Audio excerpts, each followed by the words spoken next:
안녕하세요. 제2채널 알지요 철입니다. 출산 후 회사 다닐까? 육아휴직 쓸까? 아기 키우는 건 정말 큰일이죠.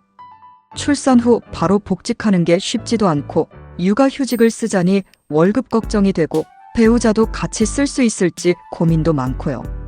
그런데 나라별로 육아휴직 제도가 다 다르다는 거 알고 계셨나요? 오늘은 한국과 뉴질랜드의 육아휴직 제도를 비교하면서 어떤 차이가 있는지 알아볼게요. 한국의 육아휴직 어떻게 되어 있을까? 먼저 한국부터 볼게요. 한국에서는 정규직, 계약직, 심지어 파트타임 직원도 육아휴직을 쓸 수 있어요. 다만 한 가지 조건이 있는데요. 같은 회사에서 최소 6개월 이상 근무해야 합니다. 그리고 중요한 거, 육아휴직은 최대 1년까지 사용 가능하고 맞벌이라면 배우자도 1년씩 사용할 수 있어요. 즉, 부부가 최대 2년까지 육아휴직을 나눠 쓸 수 있다는 거죠. 급여는 얼마나 받을까? 여기서 가장 중요한 게 바로 돈이겠죠? 육아휴직 중 급여는 이렇게 지급됩니다.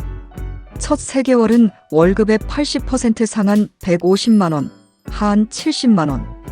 그 이후엔 50% 상한 120만 원, 하한 70만 원. 그런데 맞벌이 부부라면 보너스가 있습니다.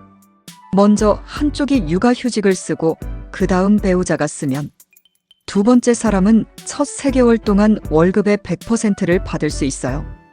이게 바로 아빠 육아휴직 보너스제. 그리고 중소기업 근로자라면 정부에서 추가로 월 40만 원을 지원해줍니다.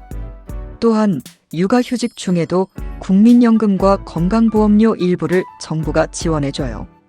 육아휴직 후 복직은 문제 없을까? 법적으로는 육아휴직 후 동일한 직무로 복귀할 권리가 보장되어 있어요. 하지만 현실은 좀 다르죠. 승진 누락, 팀원들의 눈치.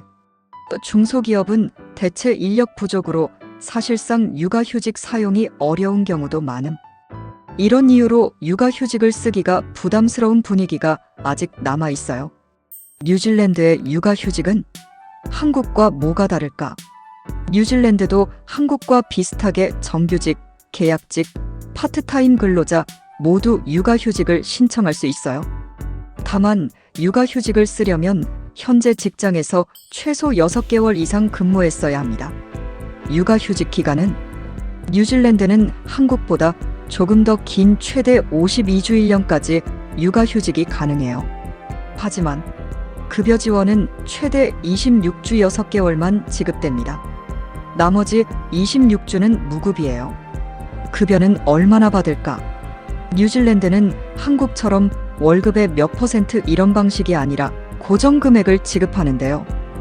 주당 최대 약 700에서 800 뉴질랜드 달러, 한화 약 56에서 64만 원. 출산 전 월급을 기준으로 계산하지만 소득이 높아도 월급 100%를 받기는 어려워요. 최저임금 이상 받았던 사람이라면 최대 금액을 받을 가능성이 높습니다. 배우자도 사용할 수 있을까? 뉴질랜드는 육아휴직을 부부가 나눠서 사용할 수 있어요.